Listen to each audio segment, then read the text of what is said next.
رحم الله من قرأ الفاتحة. أعوذ بالله من الشيطان الرجيم. بسم الله الرحمن الرحيم.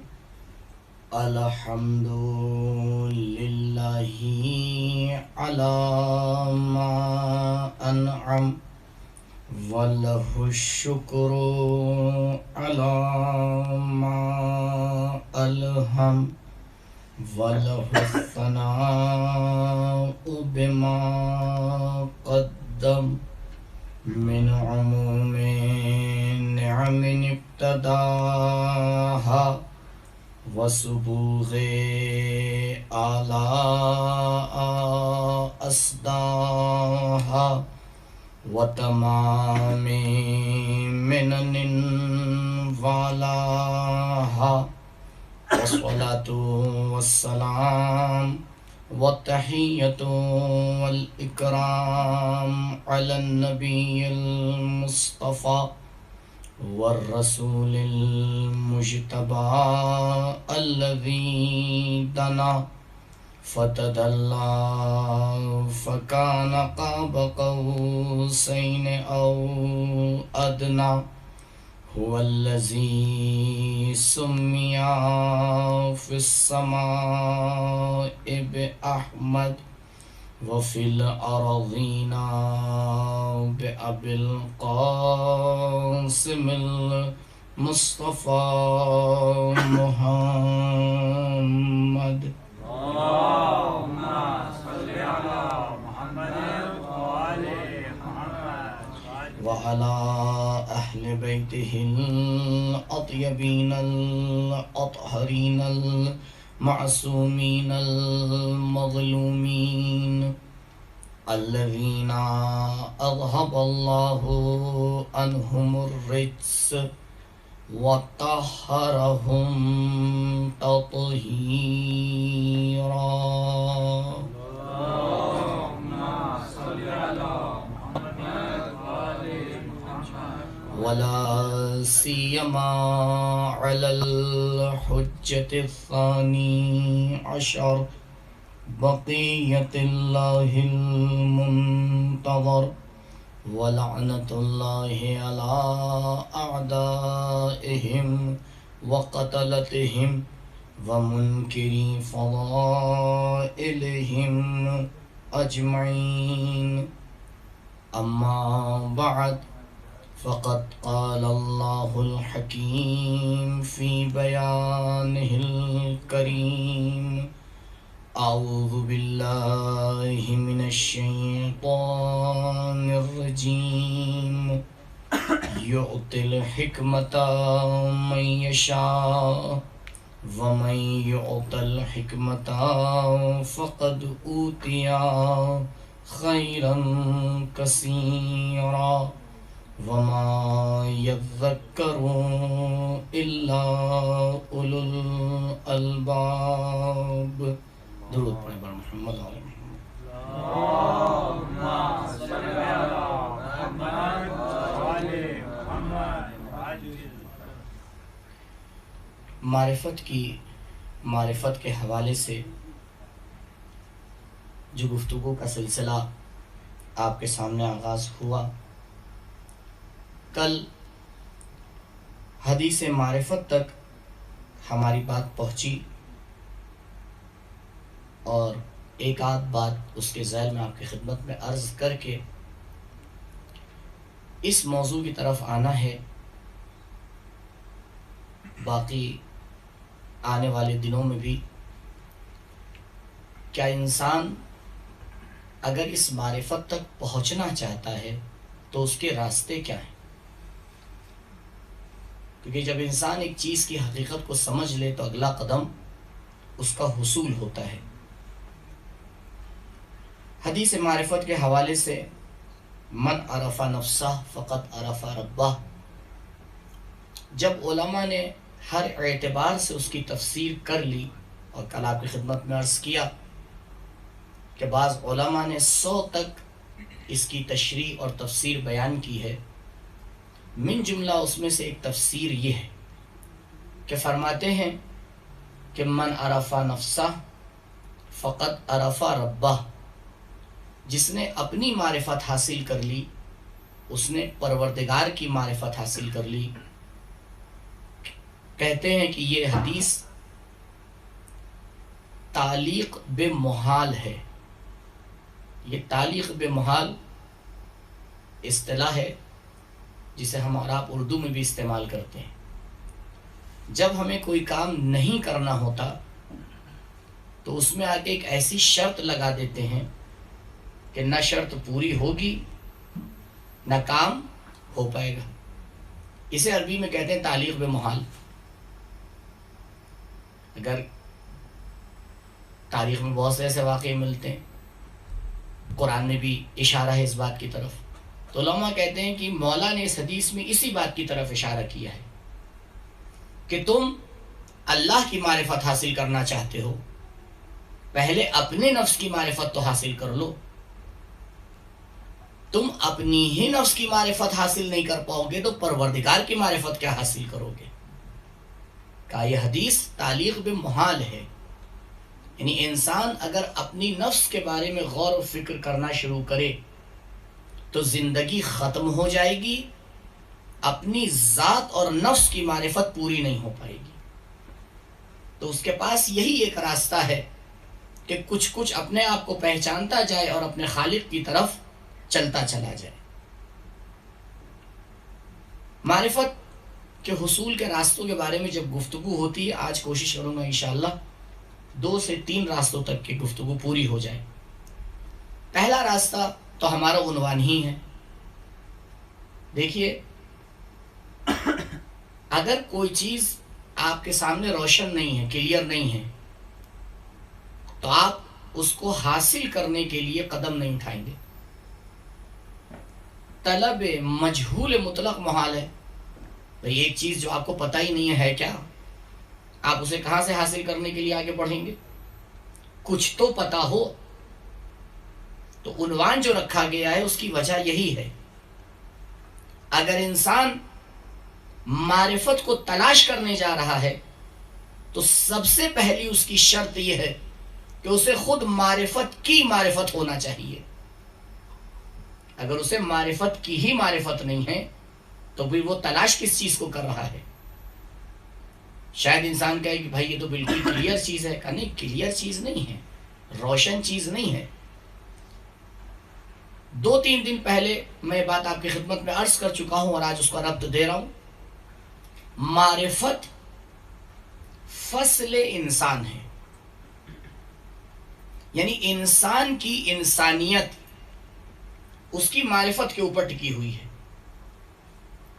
سورہ مبارک رحمان کی آیت کے ذیل میں ایک حد تک اس بات کی وضاحت کی تھی، اور ابھی قرآن کی آیات کے ذریعے انشاءاللہ آپ کی خدمت میں عرض کروں گا کہ انسان، دیکھیے کائنات میں جتنی بھی چیزیں ہیں ہر شے کا اپنا ایک امتیاز ہے، چاہے آپ اس کا کوئی نام رکھ پائیں یا نہ رکھ پائیں، چاہے وہ مادی شے ہو چاہے وہ معنوی شے ہو، کوئی بھی چیز ہو، پروردگار نے ہر شے کو اس طرح سے خلق کیا ہے کہ اس کے اندر ایک خصوصیت رکھی ہے، اور اس خصوصیت کی وجہ سے آپ بتا دیتے ہیں کہ یہ کیا ہے۔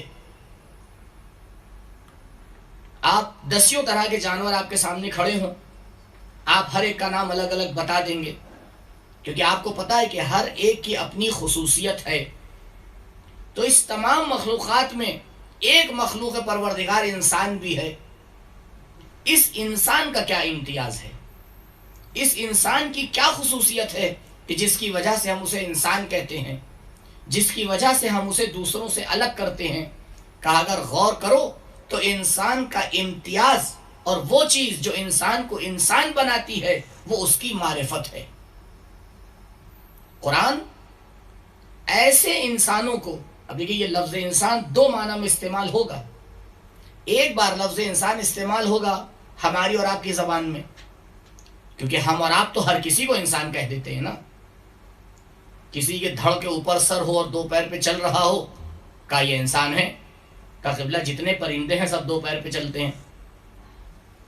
اگر یہی امتیاز ہوتا تو سارے پرندے انسان بن جاتے۔ کہا نہیں، جسے ہم انسان کہتے ہیں اور جسے قرآن انسان کہتا ہے دونوں میں بہت فرق ہے. ہم انسان کہتے ہیں معمولاً ہاتھ پیر ہیں، چل رہا ہے، کہ یہ انسان ہے، لیکن قرآن اسے انسان نہیں کہتا ہے. آیات پہ غور فرمائیے، سورہ مبارک نمل کی آیت نمبر 80. عجیب خطاب ہے پروردگار کا. نبی سے کہتا ہے اے نبی انکا لا تسمع الموتى ولا تسمع الصم الدعاء. اے نبی، یہ جو آپ بار بار توحید کی دعوت دے رہے ہیں، آپ جو لوگ مر چکے ہیں، موت ہیں، موتا ہیں، اور جو لوگ بہرے ہیں، آپ ان کو کچھ نہیں سنا سکتے. یعنی قرآن وہ انسان جو حق کی آواز پر لبیک نہ کہے، جو معرفت کی آواز پر لبیک نہ کہے، اسے اپنی تعبیر میں زندہ نہیں کہتا ہے، مردہ کہتا ہے. سیدھی تعبیر ہے قرآن کی کہ اے نبی، آپ ان مردوں کو کیا سنا رہے ہیں، آپ ان بہروں کو کیا سنا رہے ہیں. یعنی یا تو وہ قرآن کی زبان میں مردہ ہے یا وہ قرآن کی زبان میں بہر ہے. یعنی قرآن اسے پتھر مان رہا ہے، قرآن اسے زندہ نہیں مان رہا ہے. یا دوسری آیت میں دیکھیں، سورہ مبارک انعام کی آیت نمبر 132، اس میں اَوَمَنْ كَانَ مَيْتًا فَأَحْيَيْنَاهُ. تم لوگ کیا بھول گئے کہ تم مردہ تھے، ہم نے تمہیں زندہ کیا. آپ اس آیت کے ذیل میں جا کے روایات کو دیکھیں. اس سے مراد یہ نہیں ہے کہ پروردگار نے مردوں کو زندہ کیا، بلکہ مراد یہ ہے کہ تم کافر تھے، پروردگار نے پیغام توحید بھیجا، جب تم نے کلمہ لا الہ الا اللہ اپنی زبانوں سے کہا تو تم موت سے زندگی کے ماحول میں آ گئے. تم مردہ تھے، اومن کان میتن، کہ مردہ تھے، فاحییناہ وجعلنا لہ نورا یمشی بہ فی الناس، اور ہم نے تمہارے لیے ایک ایسا نور قرار دے دیا کہ جس کے ذریعے تم لوگوں کے درمیان چل سکو، اور وہ نور نور توحید ہے. عزیزوں، اگر انسان اس حقیقت کو سمجھ جائے کہ پروردگار کے نزدیک وہ اتنا ہی انسان ہے جتنا اللہ پر ایمان اور معرفت رکھتا ہے، کیونکہ معرفت ایک تشکیکی چیز ہے. آپ آسانی سے اس بات کو سمجھتے ہیں، لیکن بہرحال اور زیادہ وضاحت کے لیے کیا کیا جائے، وقت بھی دیکھنا پڑتا ہے، وضاحت بھی دیکھنا پڑتی ہے. ایک شمع کو آپ روشن کیجئے، یہ شمع کا نور نور ہے. آپ ایک بلب روشن کر دیجئے، آپ کہیں گے اس کا بھی نور نور ہے. اس سے بھی ایک شدید آپ نور روشن کر دیجئے، وہ بھی نور ہے. سورج کا نور وہ بھی نور ہے، چاند کا نور وہ بھی نور ہے. کہا یہ سارے نور نور ہیں، لیکن سب اپنی نورانیت میں ایک رتبے کے اوپر نہیں ہیں، ہر کا رتبہ الگ ہے. اسے مرحلہ تشکیکی کہتے ہیں. کہا انسان بھی ایسا ہی ہے، کسی کی انسانیت شمع کے برابر ہوتی ہے، کسی کی انسانیت ایک بلب کے برابر ہوتی ہے، کسی کی انسانیت چاند کی طرح ہوتی ہے، لیکن کوئی انسان کامل ہوتا ہے، سورج کی طرح پوری کائنات کو روشنی دے رہا ہوتا ہے. کہ یہ انسانیت کے اعلیٰ ترین درجے پر فائز ہے. اسی لیے علماء اسے جب لقب دیتے ہیں تو انسان کامل کا لقب دیتے ہیں. میں نے سورہ مبارک رحمان کی آیت کے ذیل میں اشارہ کیا تھا کہ انسان پیدا نہیں ہوتا ہے بلکہ انسان بننا پڑتا ہے. بھئی انسان بننے کے لیے کچھ تو چاہیے ہوگا، ایسا ہی تھوڑی بن جائے گا. کہ انسان بننے کے لیے تمہیں معرفت چاہیے، تمہیں پروردگار کی معرفت چاہیے. جتنی پروردگار کی معرفت تمہارے اندر آتی جائے گی اتنا تمہارا انسانیت کا درجہ بڑھتا چلا جائے گا. تو عزیزوں، اگر انسان اس حقیقت کو سمجھے تو خود بخود اس کے اندر دوسری شرط آ جائے گی، دوسرا راستہ خود بخود آ جائے گا. تو یہ پہلا راستہ ہے. لیکن اگر کوئی اس حقیقت کو نہیں سمجھ رہا ہے تو پھر وہ دوسرے اور تیسرے اور چوتھے راستے کے بارے میں چھوڑ دے. اگر انسان اس پہلے راستے کو نہیں سمجھ پایا ہے تو پھر وہ دوسرا اور تیسرا راستہ اس کے لیے کوئی فائدہ مند نہیں. کیوں؟ کیونکہ ترتیب سے ہے راستے. دوسرا راستہ اس کے لیے مفید ہے جو پہلے راستے کے اوپر چل چکا ہے. یعنی جب تک انسان یہ نہ سمجھ پائے کہ معرفت کی حقیقت ہے کیا. آپ دیکھیں ہم جو کچھ بھی علم حاصل کرتے ہیں، غور فرمائیے گا، ہم جو بھی علم حاصل کرتے ہیں اگر اس علم کو اس علم کے لیے حاصل کر رہے ہیں تو یہ شرک ہے، اور اگر اس علم کو خدا کے لیے حاصل کر رہے ہیں تب یہ توحید ہے. کا علم حاصل کرنا معیار نہیں ہے، معرفت حاصل کرنا معیار نہیں ہے. وہ معرفت حاصل کرنا ہے جو معرفت تمہاری انسانیت میں اضافہ کرے. اگر معرفت کے لیے ہوگی تو انسانیت میں اضافہ نہیں کرے گی، حیوانیت میں اضافہ کرے گی. اسی لیے آپ دنیا میں دیکھیں گے کہ بڑے بڑے عالم ہوتے ہیں لیکن انسانیت کو تباہ کرنے کے لیے کام کرتے ہیں. یہ بتائیں کیا جس نے ایٹم بم بنایا ہے وہ جاہل تھا؟ کیا جس نے جنگ کے بڑے بڑے افزار اور آلات بنائے ہیں وہ جوہلا میں سے ہیں؟ بھیا وہ سب بھی تو علماء میں سے ہیں. بس فرق یہی ہے، ایک علم حاصل کرتا ہے علم کے لیے، دوسرا معرفت حاصل کرتا ہے خدا کے لیے. جب خدا کے لیے ہوتی ہے تو جتنا بڑھتا جاتا ہے خدا کی نظروں میں عظیم ہوتا چلا جاتا ہے. دوسرا جو دنیا کے لیے کام کرتا ہے جتنی معرفت لیتا جاتا ہے اتنا پروردگار سے دور ہوتا چلا جاتا ہے. معرفت کی حقیقت یہ ہے کہ اگر تمہیں یہ معرفت خدا سے نزدیک کر رہی ہے تو سب سے پہلا راستہ یہ کہ انسان اس بات کو سمجھے. دوسرا راستہ یہ ہے کہ انسان معرفت سے آ کے محبت کرے.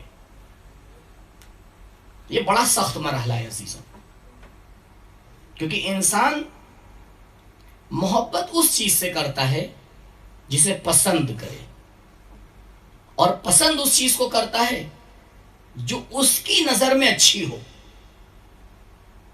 ضروری نہیں ہے کہ اچھی ہو، اس کی نظر میں اچھی ہو. اسی لیے آپ دیکھ لیں لوگوں کی محبت کا متعلق الگ الگ ہوتا ہے. کیوں الگ الگ ہوتا ہے؟ کیونکہ ہر ایک اپنے اعتبار سے کسی کو اچھا سمجھتا ہے. لیکن کمال حقیقی تو ایک ہی ذات کے پاس ہے. جب کمال حقیقی ایک ہی ذات کے پاس ہے تو لوگ الگ الگ کیوں جا رہے ہیں؟ اس لیے الگ الگ جا رہے ہیں کہ معرفت میں مشکل ہے. اگر اپنی معرفت کو صحیح لیول پر لے آئیں تو پھر سب کا محبوب ایک ہی ذات ہوگی. اسی لیے آپ دیکھیں کربلا کے میدان میں سب ایک مرکز پہ جمع ہو چکے تھے اور اس مرکز کا نام ہے توحید. کوئی اس سے ہٹ کے نہیں تھا. اسی لیے سب کا کام، سب کا بولنا، سب کا کہنا سب ایک طرح کے تھا. دوسرا مرحلہ یہ اہم مرحلہ ہے کہ انسان آئے ان راستوں پہ چلنے کی کوشش کرے کہ معرفت کی محبت آئے اس کے اندر. اتنی جلدی نہیں آتی ہے. کم آپ کو ملیں گے ایسے لوگ کہ واقعی طور پر وہ معرفت سے محبت کرتے ہیں. میں چھوٹا سا کچھ آثار آپ کے سامنے بس اس کے بیان کر دوں کہ کیسے سمجھ میں آتا ہے کہ معرفت سے محبت ہے. دیکھیں معرفت سے محبت نہیں بلکہ محبت کے آثار پہ آپ دیکھ لیجیے. جب انسان کسی چیز سے محبت کرتا ہے تو اس کو پانے کے لیے ہر چیز کو چھوڑ دیتا ہے. یہ سیدھا سا قانون ہے محبت کا، اور عجیب قانون ہے.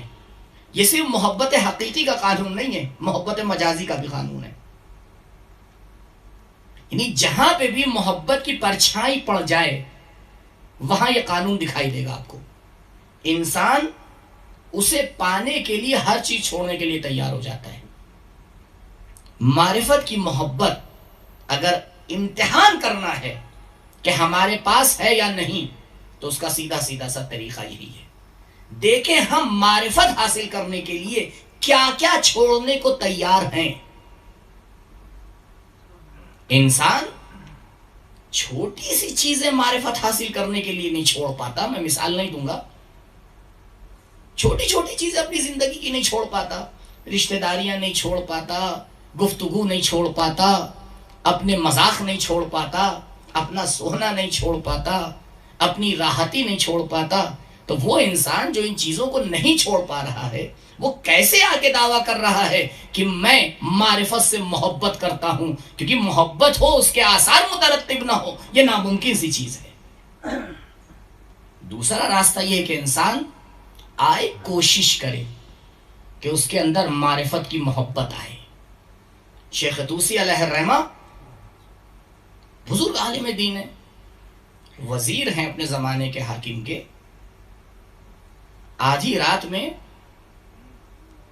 وہ اپنے گھر کی چھت پہ جاتے تھے اور آواز لگاتے تھے، این الملوک و این ابناء الملوک، کہاں ہے بادشاہ، کہاں ہیں بادشاہ کی اولادیں؟ انہیں کیا معلوم کہ معرفت کی لذت کیا ہوتی ہے؟ وہ تو دنیاوی لذات میں گھرے ہوئے ہیں، لیکن جب انسان کے دل میں معرفت کی محبت اتر جاتی ہے تو انسان پھر اسے حاصل کرنے کے لیے ہر چیز کو ترک کرنے کے لیے تیار ہو جاتا ہے۔ اگر اس کے اندر یہ جذبہ ہے تو پھر بسم اللہ آگے بڑھے، اور اگر یہ جذبہ نہیں ہے تو آگے بڑھنے سے پہلے اپنا علاج کرے، پہلے علاج کرے لیکن واقعی طور پر اس کے اندر محبت ہے بھی معرفت سے یا نہیں، یا صرف دعویٰ ہے۔ دعویٰ کرنے والے بہت ہوتے ہیں لیکن دعوے کے ساتھ دلیل پیش کر دینا یہ ہر ایک کے بس کی بات نہیں ہے۔ ہمیں محبت ہے معرفت سے، کہ قبلہ آپ کو محبت ہے معرفت سے، تو معرفت حاصل کرنے کے لیے آپ کیا کر سکتے ہیں؟ کہتے ہیں کہ قبلہ اتنی سختیاں تو نہیں برداشت کر سکتے۔ تو بھائی اگر سختیاں نہیں برداشت کر سکتے تو پھر اس کا مطلب یہ ہے کہ معرفت سے محبت نہیں ہے۔ میں نے آپ سے عرض کیا کہ یہ صفت صرف معرفت کے اندر نہیں ہے، یہ محبت کے آثار ہیں، یعنی یہ محبت کے آثار ہیں۔ اور اسی لیے آپ دیکھ لیے جیسے ہی انسان دعوی محبت کرتا ہے ویسے ہی اس کا امتحان شروع ہو جاتا ہے، قطع نظر اس بات کے کہ وہ کس چیز سے محبت کا دعویٰ کر رہا ہے۔ یہ سارے آثار خود محبت، موضوع محبت نہیں ہے، نہیں تو پھر میں اسی کو آپ کے سامنے اور تفصیل سے بیان کرتا۔ یہ دوسری شرط ہے۔ تو سب سے پہلی شرط ہے کہ خود سمجھے معرفت کی اہمیت ہے کیا، علم کی اہمیت ہے کیا، سمجھنے کی، جاننے کی اہمیت ہے کیا۔ عزیزوں شاید آپ میری بات نہ مانیں لیکن ایسا ہے، آج ہمارے ملک میں جوانوں کی اکثریت علم کو کسی اور وجہ سے حاصل کرتی ہے۔ وہ علم حاصل کرتی ہے کہ اسے اچھا رشتہ مل جائے، وہ علم حاصل کرتا ہے تاکہ اسے اچھی جاب مل جائے، وہ علم حاصل کرتا ہے تاکہ اس کا نام ہو جائے۔ عزیزوں علم ان سب چیزوں کے لیے نہیں ہے، معرفت انسان بننے کے لیے ہے۔ اگر انسان بننے کے لیے انسان معرفت حاصل کر لے تو پھر دنیا کا نظام کچھ اور ہوگا، پھر انسان ایک دوسروں کا دشمن نہیں ہوگا بلکہ ایک دوسرے کی فلاح اور بہبودی کے لیے کام کرے گا۔ یہ جو آج علم ذریعہ بن گیا ہے ایک دوسرے کو کاٹنے کا، آپ دیکھ لیں کتنے اچھے انداز میں جو ہے وہ قوموں کا صفایا کیا جاتا ہے۔ اس کے پیچھے کون سی چیز کام کر رہی ہوتی ہے؟ علم ہی تو کام کر رہا ہوتا ہے۔ استعمال ہو رہا ہے، کیوں ہے اس طرح کا استعمال ہو رہا ہے؟ کیونکہ وہ معرفت خدا کے لیے نہیں ہے۔ تیسرا مرحلہ جو مجھے تھوڑا اور تفصیل سے آپ کی خدمت میں عرض کرنا ہے، اس سے پہلے یہ بات بھی پوری کر دوں، دوسری شرط آپ سے عرض کی کہ معرفت سے محبت ہونا چاہیے۔ معرفت سے محبت ہونے کے لیے ایک شرط ملا صدرہ نے بیان کی ہے، بہرحال بیان یہاں کرنا میرے لیے ضروری ہے، اب چاہے وہ بعد میں جو روز اعتراض ہو رہا ہے وہ دوبارہ ہوتا رہے گا۔ میں نے صبح کی مجلس میں ایک بات کہی تھی 3-4 دن پہلے کہ اس سال مجلس پڑھنا بہت سخت ہے، گزشتہ سالوں میں بہت آسان تھا کیونکہ معاملہ کلیئر ہوتا تھا کہ مخاطب کون ہے۔ بھئی آپ یہاں پڑھتے تھے یا ہندوستان میں پڑھتے تھے، یا آپ کا مخاطب طالب علم ہوتا تھا یا مخاطب عوام ہوتی تھی۔ لیکن آج تو آپ کو ایک آنکھ سے یہاں دیکھنا ہے، ایک آنکھ سے وہاں دیکھنا ہے۔ تو میرے بھائی ہمارے پاس تو خداوند متعال والا معجزہ تو ہے نہیں کہ جب وہ قرآن کو نازل کرتا ہے تو جاہل پڑھتا ہے تو وہ اپنے اعتبار سے سمجھ لیتا ہے، عالم پڑھتا ہے وہ اپنے اعتبار سے سمجھ لیتا ہے. تو یہی ہوتا ہے. اب کہیں پہ تھوڑا سا آگے بڑھیے تو یہ غدیری ماحول بن ہی نہیں پاتا، کیونکہ جو لوگ پیچھے وہ چلانے لگتے ہیں بھیا رک جاؤ ہم ابھی پیچھے ہیں. جو لوگ آگے بڑھے ہوئے ہوتے ہیں وہ چلانے لگتے ہیں قبلہ ذرا تیز آئیے، کہاں اتنے دھیرے دھیرے چل رہے ہیں. تو یہ تو مسئلہ رہے گا، اس لیے اس کو درگزر کر کے آگے بڑھتا ہوں. اور فرمائیے کیوں قرآن اور روایات میں علم ہونے کے باوجود اسے مردہ کہا جا رہا ہے؟ کیونکہ قرآن ایک امتیاز رکھ رہا ہے نا. میں نے آپ سے عرض کیا آیات، 2 آیتیں آپ کے سامنے بعنوان مثال پیش کر دی، اور بھی آیات قرآن کے اندر ہیں، وہ اب آپ کی ذمہ داری تلاش کر لیجئے گا. قرآن اس کے باوجود کی علم ہے، لیکن کیونکہ خدا کی معرفت نہیں ہے تو اس کو مردہ حساب کر رہا ہے. کیوں؟ کیونکہ ایک بہت ہی آسان لیکن باریک نقطہ ہے اس مسئلے کے اندر. ملا صدرہ علیہ الرحمہ ایک مسئلے میں آ کے بڑی آسان، وہ مشکل باتیں نہیں کرتے ہیں، آسان باتیں کرتے ہیں لیکن تھوڑا باریک ہوتی ہیں، بس تھوڑا سا سمجھنے کے لیے اس پہ غور کرنا پڑتا ہے. وہ کہتے ہیں دیکھو، اگر تم چاہتے ہو کسی چیز کو، اب یہاں سے میرے ساتھ رہیے گا تاکہ نتیجے تک پہنچ پائیں، اللہ پھر اس میں ذمہ دار نہیں. وہ کہتے ہیں اگر آپ یہ چاہتے ہیں کہ کسی چیز کو کسی عنوان کی فرد بنا دیں، مطلب یعنی اگر آپ یہ چاہ رہے ہیں کہ آپ کے ہاتھ میں انگوٹھی ہے، آپ چاہ رہے ہیں انگوٹھیوں میں اس کو بھی ایک انگوٹھی مانا جائے. آپ یہاں انسان اتنے بیٹھے ہیں، ان کو انسانوں میں کی ایک فرد مانا جائے، تو وہ کہتے ہیں اس کے لیے 2 شرطیں ہیں. معمولاً ہم لوگ ایک شرط کافی سمجھتے ہیں، وہ کہتے ہیں نہیں اس کے لیے 2 شرطیں، اور دونوں شرطوں پہ غور فرمائیے گا. وہ کہتے ہیں پہلی شرط تو یہ ہے کہ اس ذات کے اوپر، اس چیز کے اوپر وہ عنوان فٹ آئے. یعنی پہلی تو شرط یہ کہ اس کو انسان کہا جائے. اسی انسان کی مثال کو لے کے ہم اور آپ آگے چلتے ہیں. بھائی پہلی تو بات یہ ہے کہ سب اس کو کیا کہیں؟ انسان کہیں. انسان کہیں کہ ہاں یہ انسان ہے، یہ انسان ہے. وہ کہتے ہیں لیکن یاد رکھیے، صرف کسی کو انسان کہہ دینے سے وہ انسان نہیں ہو جاتا. آپ کہیں واقف اللہ یہ کون سی بات ہے بھائی، انسان کہہ دینے سے انسان نہیں ہوگا تو کیا ہوگا؟ کہا نہیں. دلیل، وہ کہتے ہیں نہ انسان، کوئی بھی چیز آپ لے لیجئے، آپ کے ہاتھ میں یہ موبائل ہے، آپ آگے کہیں گے قبلہ یہ موبائل ہے، وہ کہتے ہیں نا، صرف موبائل کہہ دینے سے یہ موبائل نہیں ہو جائے گا. کیوں؟ کہتے ہیں اگر یہی کافی ہے تو آپ اپنے ذہن میں ایک موبائل سوچئے، کیا موبائل کی تعداد میں ایک موبائل بڑھ جائے گا؟ بھائی اگر اس وقت یہاں پہ 40 لوگ بیٹھے ہیں اور میں آپ سب سے کہوں کہ قبلہ آپ لوگ اپنے ذہن میں ایک انسان سوچ لیجئے، تو کیا وہ 80 ہو جائیں گے؟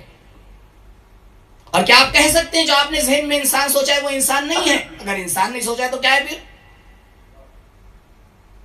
تو صرف انسان کہہ دینے سے انسان نہیں ہو جاتا. وہ کہتے ہیں یہ قانون تو تم لوگ کو بھی پتا ہے، کیوں توجہ نہیں کرتے ہو کہ کسی کے اوپر عنوان آنے سے وہ شے اس عنوان کی ایک فرد نہیں بن جاتی. اگر صرف عنوان آنا کافی ہوتا تو آپ کے ذہن میں جتنی چیزیں آ رہی ہیں وہ سب ایک فرد ہوتی. تو اب تاریخ چلاتی رہے، عنوان دیتی رہے. قبلہ عنوان خلافت کا دے دیا، عنوان فلاں کا دے دیا، صحابیت کا دے دیا، آپ عنوان دیتے رہیے. صرف عنوان دے دینے سے کوئی اس عنوان کی ایک فرد نہیں بنتا. تو اس صدرہ کہتے ہیں دوسری شرط پہ توجہ کرو. ایک اور شرط ہے، میں اور وضاحت کر دوں کیونکہ مجھے ڈر لگ رہا ہے کیونکہ بات میری ہوتی تو میں اتنی تاکید نہ کرتا، کیونکہ کسی عالم کی بات گڑبڑ ہو جاتی ہے تو پھر اس کا ثواب و رقاب میرے اوپر جائے گا. مثال پہ اور غور کریے. فرض کیجئے میں آپ سے کہوں کہ قبلہ ذرا میرے لیے 5 روٹیاں لیتے آئیے گا. آپ 4 لے کے آئیں. قبلہ 4 کیوں لے کے آئے؟ کہ ایک میرے ذہن میں ہے. تو جو ذہن میں وہ روٹی کی ایک فرد ہے. انہوں نے قبلہ روٹی کہی تھی آپ سے، یعنی یہ بات بالکل روشن ہے، سب سمجھتے ہیں ان باتوں کو کہ صرف اس ٹاپک کا اس چیز کے اوپر آ جانا یہ کافی نہیں ہوتا کہ وہ 1 2 3 4 دنیا میں جتنی بھی پاپولیشن ہے سب آپ کہیے ہاں یہ اتنی پاپولیشن ہے، ایک میں نے اپنے ذہن میں انسان سوچ لیا تو +1 ہو گیا. جی نہیں، 17 کہتے ہیں اس کے اندر ایک دوسری شرط ہے، اور وہ شرط یہ ہے اس شے کے آثار بھی اس کے اندر موجود ہونا چاہیے. ہر آگ نہیں کہلائے گی جب تک اس میں جلانے کی صلاحیت نہ ہو. آپ اپنے ذہن میں ہزاروں فرد آگ کی سوچ لیں، لیکن وہ فقط آگ ذہنی ہوگی، اس کے اوپر آگ کا عنوان سیٹ ہو جائے گا، لیکن وہ آگ افراد آگ میں سے شمار نہیں ہوگی. کب اسے آگ کی ایک فرد گنا جائے گا؟ جب اس میں جلانے کی صلاحیت ہو. عزیزوں، اسی لیے تو لوگ ذہنی پیسے کی طرف نہیں دوڑتے ہیں، اس پیسے کی طرف دوڑتے ہیں جس میں پیسے کے آثار موجود ہوں. اور جیسے ہی آپ نے اس میں سے آثار کو ختم کر دیا، میں نے بھی چند دن پہلے مثال دی تھی نا، سرکار نے آ کے پیسوں میں سے اس کے آثار کو ختم کر دیا. وہی نوٹ جس کو پانے کے لیے جان لے لی جا رہی تھی، آج وہ ردی میں بھی نہیں بک پا رہا ہے. کیوں؟ کیونکہ اس میں سے اس کے آثار ختم ہو گئے ہیں. غور فرمائیے گا کیا ہوا ہے؟ آثار ختم ہو گئے ہیں. تو اگر ایک شے میں سے اس کے مطلوبہ آثار لے لیے جائیں تو پھر وہ شے نہیں رہتی ہے. عزیزوں، جب چھوٹی چھوٹی چیزوں سے آثار لے لیے جائیں تو وہ شے نہیں رہتی ہے. تو اگر انسانیت سے انسانیت کے آثار لے لیے جائیں تو پھر وہ کیسے اپنے آپ کو انسان کہتا ہے؟ کہا انسانیت کے آثار یہ ہیں کہ وہ خدا کی معرفت رکھتا ہو، انسانیت کے آثار یہ ہیں کہ وہ اپنے جیسوں سے محبت کرتا ہو، انسانیت کے آثار یہ ہیں کہ وہ انسانیت کی ترقی کے لیے کام کرتا ہو، انسانیت کے آثار یہ ہیں کہ وہ حیوانیت سے دور ہو. جب تک یہ آثار انسان میں مترتب نہ ہو جائیں اس کو عنوان انسان تو دیا جا سکتا ہے لیکن انسان حقیقی نہیں کہا جا سکتا ہے. اسی لیے قرآن ان کو چلتی پھرتی لاش کہتا ہے. کہ انہیں انسانوں میں مت گننا، ان میں سے فقط ان کو انسانوں میں گننا جن میں انسانوں کے آثار نظر آئے.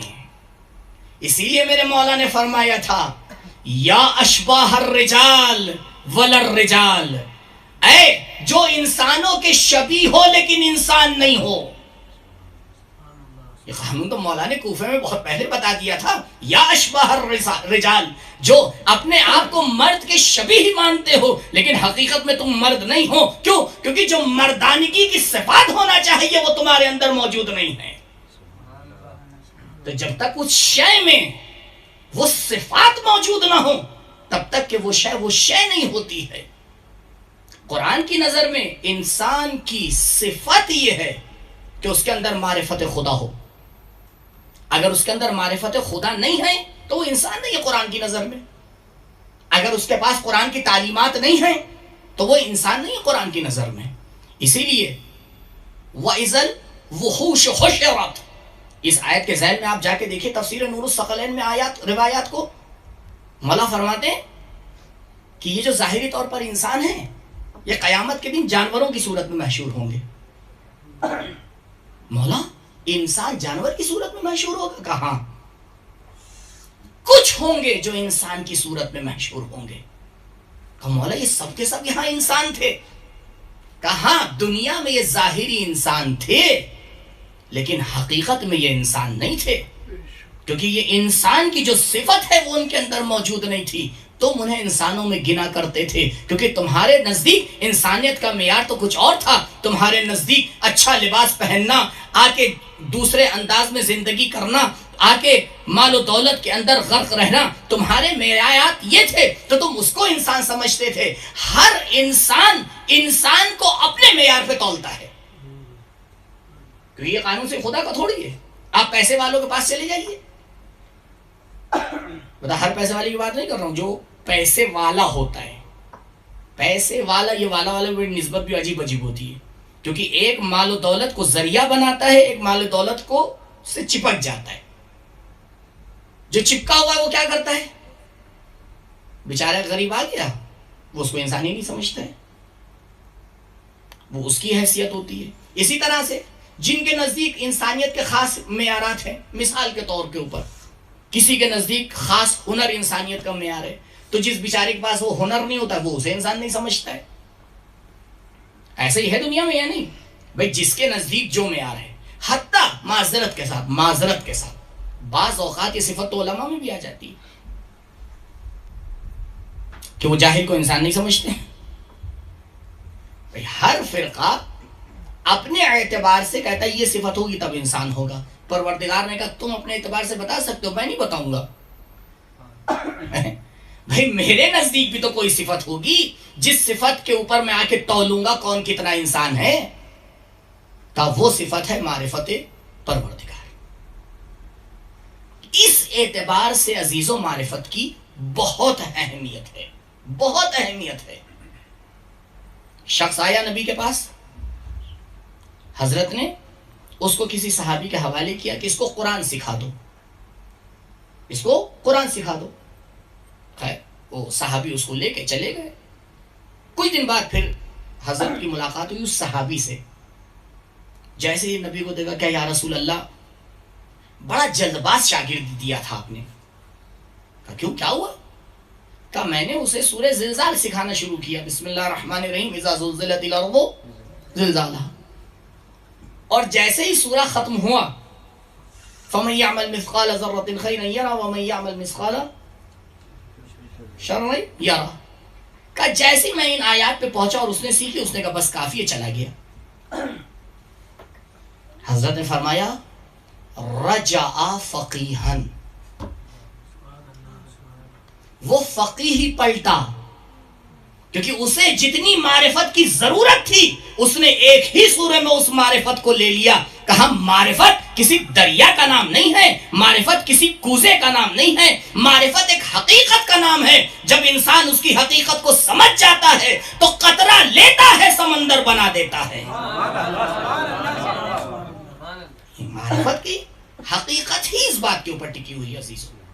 اور ابھی اس پہ بہت گفتگو کی ضرورت ہے کہ انسان اس بات کو سمجھے معرفت کے علاوہ دنیا میں کچھ ہے ہی نہیں، کچھ نہیں ہے. شروع میں جب میں نے عنوان دیا تھا، شروع کی بات چھوڑیے، کل رات تک کے یہی ہے، آج نہیں پتا مجھے کہ ابھی بعض لوگوں کو عنوان پر ہی تحقیق کرنے کی ضرورت ہو رہی ہے کہ عنوان کیا ہے. وہ عنوان میں بیچارے الجھے ہوئے ہیں، تو مسئلہ تو یہی ہو جاتا ہے. تو دوسرا مسئلہ، اگر اس طرح سے معرفت پہ انسان غور کرے تو خود بخود اس کے اندر جو ہے وہ معرفت کی محبت اور عشق آ جاتا ہے. اور جب اس کے اندر معرفت کی محبت اور معرفت کا عشق آ جاتا ہے، پھر بڑی آسانی سے وہ ہر چیز کو ترک کر دیتا ہے معرفت کو حاصل کرنے کے لیے. علامہ حسن زادہ عملی فرماتے ہیں کہ طالب علم کو کائنات کی کوئی بھی طاقت علم حاصل کرنے سے نہیں روک سکتی. اور پھر اس کے بعد وہ ایک جملہ کہتے ہیں، یہ خطرناک ہے، یہاں تک تو ٹھیک ہے. کہتے ہیں کیوں؟ کہتے ہیں کیونکہ دیکھیے یہ لفظ کیا ہے. وہ کہتے ہیں اسی لفظ پہ میں رکتا ہوں، اس پہ بتاؤ لفظ کیا ہے. طالب علم، ترجمہ کریے اردو میں کیا ہوگا؟ علم طلب کرنے والا. صحیح ترجمہ کیا ہے؟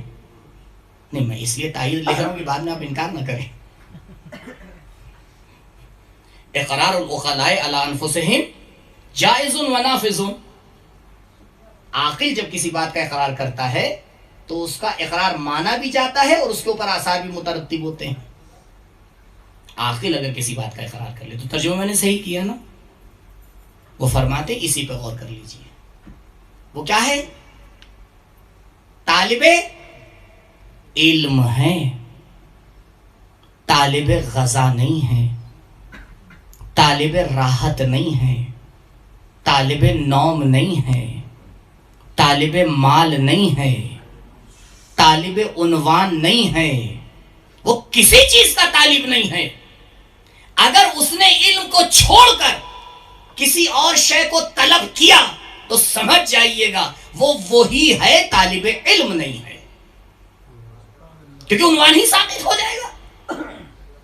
کیونکہ جیسے ہی اس نے علم کو چھوڑ کر، معرفت کو چھوڑ کر کسی چیز کو طلب کیا تو اب عنوان طالب علم اس کے اوپر باقی بچے گا؟ کبھی نہیں بچے گا۔ وہ پھر فرماتے ہیں کہ یاد رکھنا اس عنوان کو نہ بچانے کی ضرورت ہے نہ حاصل کرنے کی ضرورت ہے، بلکہ خود انسانی صفات بتا دیتے ہیں کہ یہ عنوان آ رہا ہے یا نہیں آ رہا ہے۔ دوبارہ صدرہ آواز دیں گے کہ تم اس کی زندگی میں آثار کو دیکھ لینا، اگر طالب علمی کے آثار اس کی زندگی میں نظر آئیں تو اس کو طالب علم میں شمار کرنا، اگر آثار نظر نہ آئے تو کہیں اور لے جا کے رکھ دینا، کیونکہ جو آثار اس کے اوپر مترتب ہوں گے ہم اس کو اسی میں سے گنیں گے، کہیں اور تھوڑی گنیں گے۔ یہ آثار، ان آثار کے اوپر توجہ ضروری۔ اس کے بعد تیسرا راستہ جو اہم کا، جب یہ مقدمہ پورا سمجھ میں آ جائے، میں نے آپ سے عرض کیا کہ اگر کسی کے لیے یہ پہلا اور دوسرا مقدمہ روشن نہیں ہے تو وہ تیسری جو میں بات کہنے جا رہا ہوں اس کو سنے ہی نہ، زبردستی اپنا وقت برباد نہ کرے۔ اگر کسی کے لیے پہلا اور دوسرا مرحلہ طے ہے، پہلا مرحلہ کہ انسان کی فصل ہے معرفت اللہ، انسان اتنا ہی انسان ہے، میں بار بار دہرا رہا ہوں اور مجھے پتا ہے کہ محفوظ ہو رہی ہے بات اور آپ چاہیں گے تو اس کو 10 بار سن لیں گے، لیکن اس کا بھی پورا یقین ہے کہ دوبارہ سننے کی توفیق نہیں ہوتی ہے، اس لیے یہی دو رائے دے رہا ہوں کہ انسان کی فصل ہے معرفت اللہ، جتنی اللہ کی معرفت ہے اتنا انسان ہے، اتنا ہی اس کا احترام ہے۔ اسی لیے عزیزوں، الفاظ میں دوسرے استعمال کر رہا ہوں کیونکہ یہ بات کہیں اور جائے گی، جو اللہ کی معرفت نہیں رکھتا ہماری زبان میں اسے کچھ اور کہتے ہیں، شریعت میں اس کا کوئی احترام نہیں ہے، شرعی حوالے سے اس کا کوئی احترام ہے نہیں ہے۔ اور اس کی فقہی مثالیں میں اگر آپ کو دینا شروع کر دوں تو مسئلہ کہیں اور جائے گا۔ پھر یہ بہت دقیق بات ہے، کوئی اس میں کوئی تعارف کی بات نہیں ہے۔ ہماری فقہ اٹھا کے دیکھ لیے، ہمارا اخلاق اٹھا کے دیکھ لیے، ہمارے اصول دین اٹھا کے دیکھ لیے، سب ہم آہنگ ہیں، سب ہم آہنگ ہیں، بالکل ذرہ برابر ادھر سے ادھر ہو ہی نہیں سکتا۔ اور یہ کوئی تقلیدی بات نہیں کہہ رہا ہوں، الحمدللہ سمجھ کے اس بات کو کہہ رہا ہوں کہ جتنی ہم آہنگی نظام تشیع کے اندر موجود ہے، اور اس کا ایک بہت بڑا سا سہرا ہمارے فقہا کے سر کے اوپر باندھا جاتا ہے، کسی نظام میں آپ کو نہیں ملے گی۔ اور دنیا میں جس نظام کو آگے مناظرہ کرنا ہے آ جائے، نظام پیش کرے، اول جلول باتیں نہیں، نظام پیش کرے، اسٹرکچر پیش کرے انسانیت کے لیے پورا، فردی زندگی، سماجی زندگی پورا، پھر آگے اسلام تشیع کے ساتھ مقایسہ کرے، کیونکہ حقیقی اسلام تو تشیع ہی ہے۔ اب دیکھ لیا، میں اسی مثال کو تھوڑا سا آپ کو نیند سے جگانے کے لیے دے دوں، کیونکہ اہل سنت واقعی تو ہم ہی لوگ ہیں نا۔ کیوں؟ کیونکہ بھائی سنی ہونے کے لیے سنی کے آثار ہونا چاہیے۔ بھائی اگر سنی کے آثار نہیں ہیں تو آپ سنی کہلائیں گے؟ سنی تھوڑی کہلائیں گے۔ ابھی تو اتنی دیر سے میں یہی تو رٹ رہا ہوں کہ جو آثار ہوں گے وہی کہلائیں گے۔ اچھا سنی کا معنی کیجئے، کہ سنی اسے کہتے جو سنت رسول پہ چلے، کہ قبلہ غدیر سنت رسول ہے۔ تراویح نہ پڑھنا سنت رسول ہے، پڑھنا سنت رسول نہیں ہے، نہ پڑھنا سنت رسول ہے۔ تو سب سے بڑے سنی تو ہم ہی ہیں۔ کیوں؟ کیونکہ سنیت کے جتنے بھی آثار ہیں وہ ہمارے اوپر مترتب ہو رہے ہیں، آپ عنوان ہی نہیں آ رہے۔ تو پہلے تو آپ قبلہ اپنا عنوان بچا پائیے، پھر بات کیجئے گا۔ ابھی عنوان نہیں بچا پائیں گے آپ، کہاں بھاگ کے جائیں گے؟ پہاڑ ہی ملیں گے بھاگنے کے لیے۔ ہاں دیکھیے، اب آپ جاگ گئے، اب آگے بڑھتا ہوں۔ سب ہاتھ پڑی بول محمد علیہ۔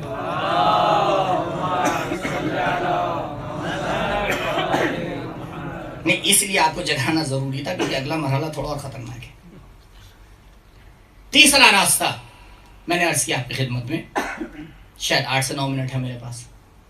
تیسرا راستہ معرفت حاصل کرنے کا، اور یہ تیسرا راستہ بھی تفصیل سے میں آپ کی خدمت میں پیش کروں گا آج بھی اور کل بھی، وہ ہے طہارت۔ طہارت علماء طہارت کو آگے 4 حصوں پہ تقسیم کرتے ہیں، لیکن اس سے پہلے قرآن سے ایک مثال دے کے بات کو آگے بڑھاتا ہوں۔ میں نے عرض کیا آپ سے انسان اتنا انسان ہے جتنا قرآن جانتا ہو، جتنا خدا کو جانتا ہو، جتنی اس کے اندر معرفت خدا ہو، معرفت قرآن ہو، معرفت اہل بیت ہو، یہ سب ایک دوسرے سے الگ نہیں ہے، الگ نہیں ہے۔ کل روایت پیش کروں گا کہ امام حسین علیہ السلام سے،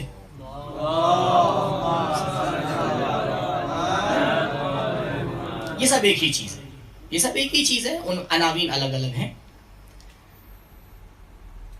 اگر انسان چاہتا ہے قرآن حاصل سیکھے، فقہا نے آ کے ایک فتویٰ جاری کیا، کہا دیکھو میرے بھائی، اگر تمہیں قرآن کی آیات کو چھونا ہے تو کیا شرط ہے؟ طہارت کے ساتھ ہونا چاہیے، وضو نہیں، طہارت۔ کہ اگر تم طاہر ہو تو ظاہر قرآن کو چھو سکتے ہو۔ ہم نے کہا آپ نے فتویٰ کہاں سے نکالا؟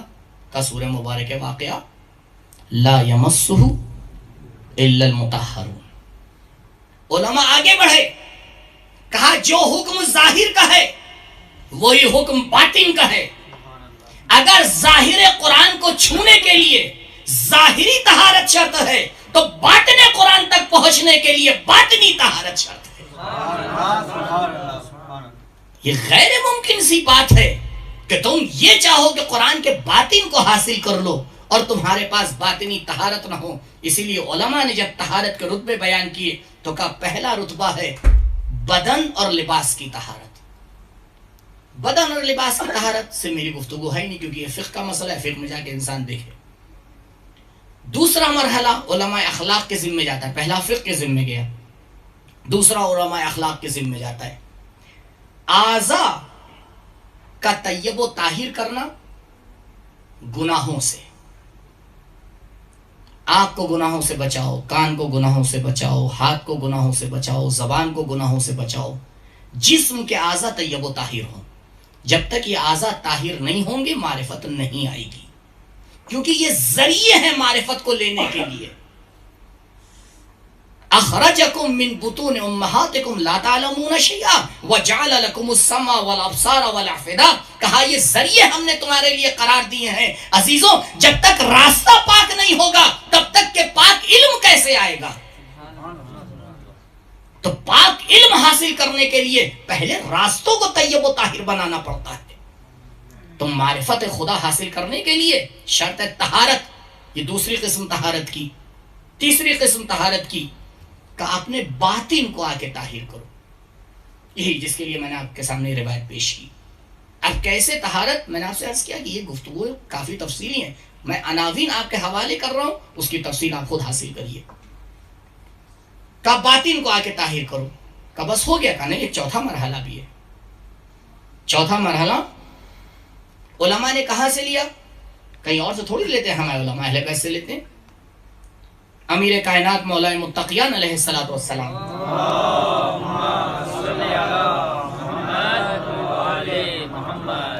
جب مولا سے پوچھا گیا، یہ ایک جگہ، یہ مطلب ایک جگہ موجود نہیں ہے، کیونکہ ایک بار میں نے کہیں پڑھا تھا تو ایک صاحب بیچارے تلاش کرتے ہوئے گئے، کہیں مولا صاحب ایک جگہ نہیں ملا۔ میں نے کہا ہاں معذرت، میں کہنا بھول گیا تھا۔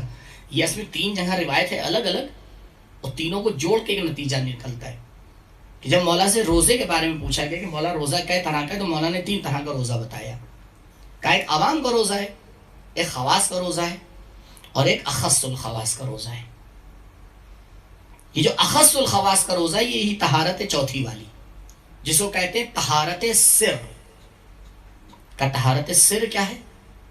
کہا دیکھو ظاہر یہ ہے کہ تم نہیں کھاؤ گے، نہیں پیو گے، سب کچھ نہیں کرو، ولو تم دن میں غیبت کر دو، فقہی اعتبار سے تمہارا روزہ پورا ہے یا نہیں ہے؟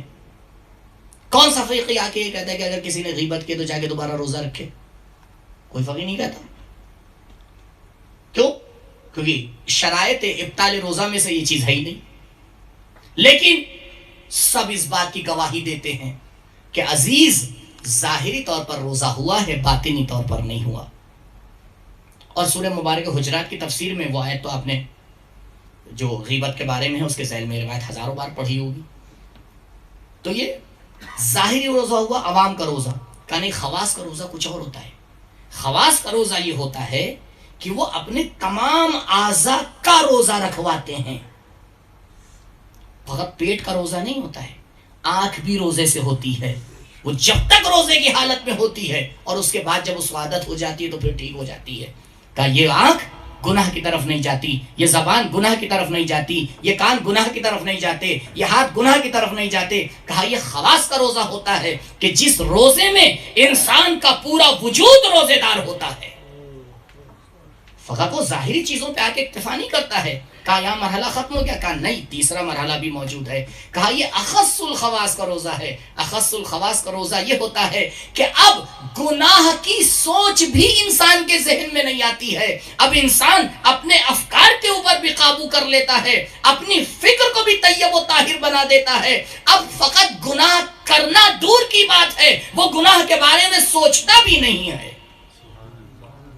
کہا سر طہارت، سر یہ ہے کہ انسان اس مرحلے کے اوپر پہنچ جائے کہ اللہ اور غیر اللہ کے بارے میں کچھ سوچے ہی نہ، اس مرحلے کے اوپر پہنچ جائے. اور یہ چوتھا مرحلہ اسی لیے مولا نے فرمایا کہ دیکھو یہ جو تم علم تلاش کر رہے ہو، معرفت تلاش کر رہے ہو، روایت پہ غور فرمائیے گا. علامہ فیض کاشانی نے اس کو نقل کیا ہے اور بہت تفصیل سے اس کو نقل کیا ہے. فرماتے ہیں لیس العلم فی السماء فینزل الیکم، علم اور معرفت آسمانوں میں نہیں ہے کہ تم جا کے آسمان کے نیچے کھڑے ہو جاؤ وہ تمہارے اوپر نازل ہو جائے. لیس العلم فی السماء فینزل الیکم ولا فی تخوم الارض فیخرج لکم، اور نہ ہی علم اور معرفت زمین کے سینے میں ہے کہ تم اس کے سینے سے اس کو پھاڑ کر باہر نکال لو. تو علم نہ آسمانوں میں ہے، معرفت نہ آسمانوں میں ہے نہ زمینوں میں ہے. تو مولا معرفت ہے کہاں پر؟ فرماتے ہیں وَلَكِنْ الْعِلْمُ مَجْبُولٌ فِي قُلُوبِكُمْ، پروردگار نے معرفت اور علم کی حقیقت کو تمہارے دلوں کے ساتھ باندھ دیا ہے. تو مولا اس کو حاصل کرنے کی کیا ضرورت ہے؟ تو میرے پاس ہے. کہاں؟ تمہارے باطن میں ہے، تمہیں اسے ظاہر کرنا پڑے گا. مولا اسے ظاہر کرنے کے لیے کیا کرنا پڑے گا؟ فرماتے ہیں تعدبوا بآداب الروحانیون فیظہر لکم، روحانی لوگوں کے آداب میں اپنی تربیت کر لو، ان کی طرح متخلق بن جاؤ، پروردگار تمہیں عالم بنا دے گا. درود پڑھیں پر محمد و آل محمد.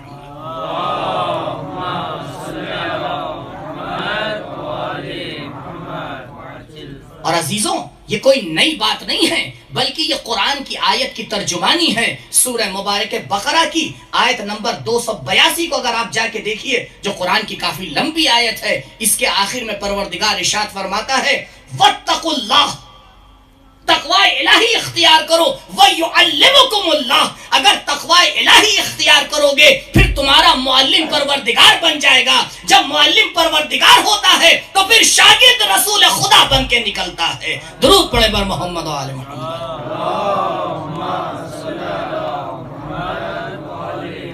اسی لیے آپ دیکھیں کائنات کا پہلا معلم پروردگار ہے، پہلے متعلم ذات مبارک محمد مصطفیٰ صلی اللہ علیہ وآلہ وسلم ہے. جبریل جب نازل ہوئے تو سب سے پہلے کیا کہا رسول سے؟ کہ یا نبی اللہ اقرا، آپ پڑھیے. کیوں؟ کیونکہ پڑھانے والا پروردگار ہے. کا علم تمہارے پاس موجود ہے لیکن اس کو حاصل کرنے کا راستہ، پہلا راستہ طہارت ہے. کل انشاءاللہ اس کے اوپر گفتگو کروں گا. اور جب طہارت آ جائے گی تو خود بخود تمہیں پتہ چل جائے گا کہ حقیقت کیا ہوتی ہے. جتنے بھی کربلا والے ہیں یہ تو کوئی نہیں کہہ سکتا کہ سب کی معرفت ایک تھی. معرفت الگ الگ تھی لیکن ہاں ایک مسئلے میں یعنی متعلق معرفت سب کا ایک ہی تھا. میں تو عرض کر چکا ہوں پہلے یا دوسرے دن آپ کی خدمت میں کہ جو شہزادے نے موت کے بارے میں آگے جواب دیا تھا تو وہ معرفت ہر ایک کے پاس تھوڑی تھی. اگر وہی جواب کسی دوسرے سے پوچھا جاتا تو کیا وہ جواب دیتا؟ کبھی نہ دیتا، کیونکہ اس جیسی معرفت نہیں تھی. 13 سال کا جوان ہے، لیکن معرفت، اللہ اکبر. جہاں تک ہو پائے گا مصائب آپ کی خدمت میں پڑھوں گا، اور مصائب میں غور کیجئے گا معرفت کی طرف کہ شہزادہ قاسم کی معرفت کتنی اعلیٰ ہے. شہزادے کو معلوم تھا کہ شہید ہونا ہے. کیوں؟ کیونکہ شب عاشور آپ چچا کی زبانی سن چکے تھے کہ ہاں بیٹا قاسم، تمہارا نام بھی شہداء کی فہرست میں ہے. تو جناب قاسم کو یہ تو یقین تھا کہ شہید ہونا ہے، لیکن اس کے باوجود آپ مقتل کو اٹھا کے دیکھیے تو مقتل کہتا ہے کہ جناب قاسم بار بار آ کے امام سے اجازت لے رہے تھے. اور جو ظاہر مقتل ہے، میں نے تقریباً 5 سے 6 مقاتل کا پھر سے مطالعہ کیا، اس سے یہ لگ رہا ہے کہ جب بنی ہاشم کی شہادت کا سلسلہ شروع ہوا ہے، جناب قاسم نے تب سے ہی اجازت مانگنا شروع کر دیا تھا، اور امام حسین بار بار انکار کر رہے تھے. ایک جملہ عرض کروں گا آپ کی خدمت میں، اس کو دھیان میں رکھیے. جب امام حسن علیہ السلام کی شہادت ہوئی ہے تو جناب قاسم کی عمر ابھی پورے 3 سال نہیں ہوئی ہے،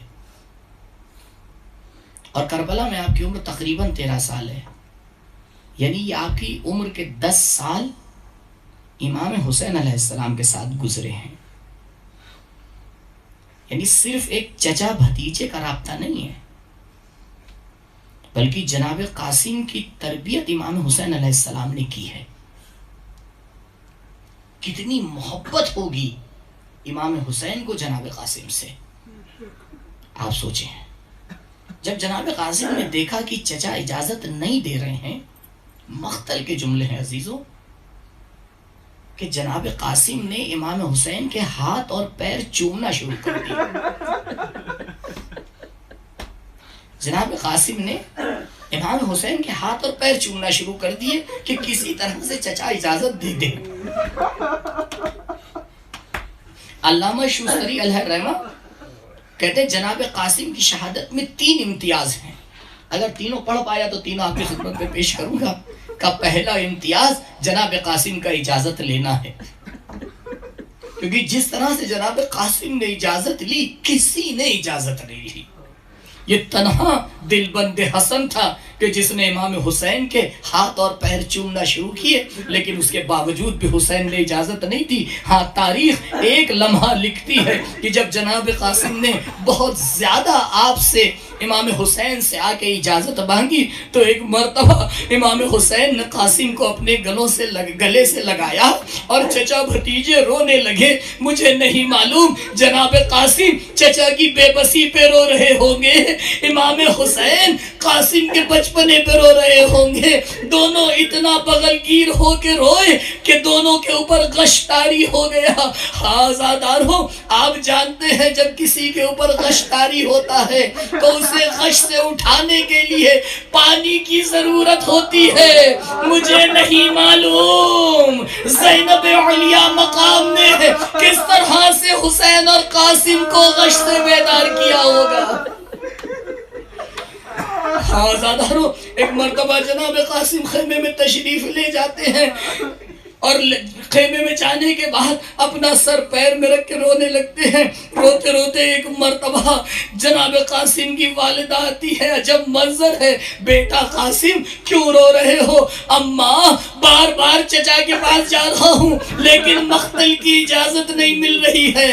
آزاداروں، امام حسن کو معلوم تھا کہ بھیا حسین اتنی آسانی سے قاسم کو اجازت نہیں دیں گے. آپ سوچیں، جس نے اپنی شہادت کے وقت ایک جملہ کہا تھا، لا یوم کا یوم کا یا ابا عبداللہ، اس نے کربلا کا انتظام 10 سال پہلے کیا تھا. قاسم، ارے تمہارے باپ نے ایک تعویذ تمہارے بازو سے باندھا ہے، ذرا اسے کھول کر تو دیکھو. بس عزادارو وہ قاسم جو ابھی تک رو رہے تھے مسکراتے ہوئے دوڑے. میں پوچھوں گا قاسم ارے یہ مسکراہٹ کس بات کی ہے؟ شاید آواز دے تجھے نہیں معلوم. ارے یہ پروانے شہادت ہے.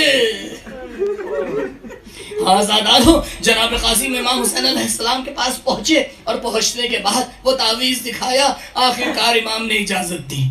لیکن صرف اجازت نہیں دی تو پہلا امتیاز جناب قاسم کا آپ کی اجازت میں تھا اور دوسرا امتیاز آپ کی وداع میں ہے. مقتل لکھتا ہے کہ ایک وہ فرد جو بغیر جنگی لباس کے میدان میں گیا اس کا نام قاسم ہے. میں نے بہت سوچا لیکن علامہ شوستری نے آ کے جواب دیا کہ آخر کیوں جناب قاسم کو امام حسین نے رزم کا لباس نہیں پہنایا, کلاه نہیں پہنائی, خود نہیں پہنایا, آخرکار یہ سب کیوں نہیں پہنایا؟ امام حسین نے بھیا کا امامہ جناب قاسم کے سر پہ رکھا اور اس کے بعد کرتا پہنایا اور کرتے کے آگے گریبان کو چاک کر دیا. جب پوچھا اسے کیوں چاک کر رہے ہیں, کہا یہ نشانی ہے یتیموں کی.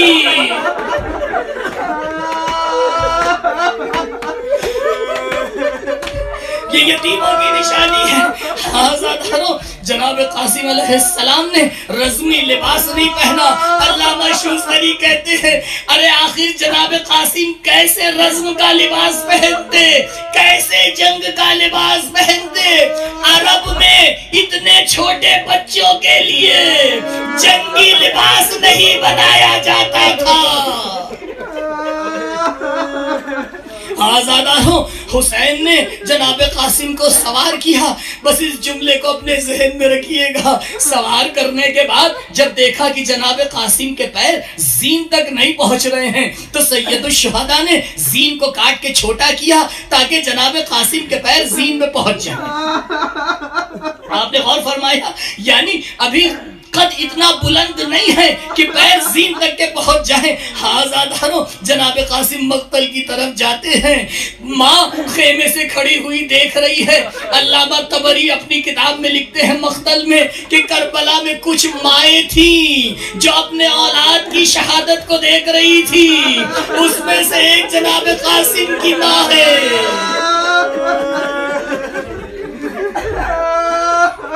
جناب قاسم جنگ کرتے رہتے ہیں. مقتل لکھتا ہے 135 لوگوں کو واصل جہنم کیا. 135 لوگوں کو واصل جہنم کرنے کے بعد ایک مرتبہ جناب قاسم کے پائے مبارک میں جو جوتا تھا اس کا بند کھلا. جناب قاسم جھکے اسے صحیح کرنے کے لیے.